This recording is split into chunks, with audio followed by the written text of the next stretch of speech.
So one of the things that you can do inside of a VLC Media Player is synchronize audio video as well if they are off sync. So I have this particular video right here. Let me just go ahead and bring it in and then play it.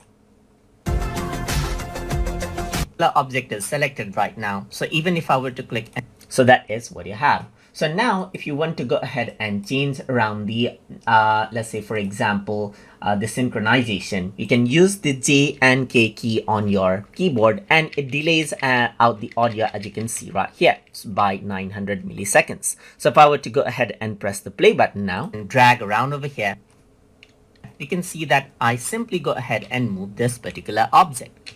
But let's say I want to move this object now. In that case, you can go around onto the select. It delays out the audio just like that.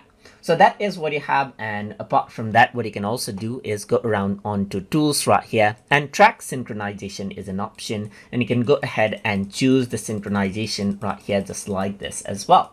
And that is how you can simply go ahead and then utilize the synchronization settings inside a VLC Media Player.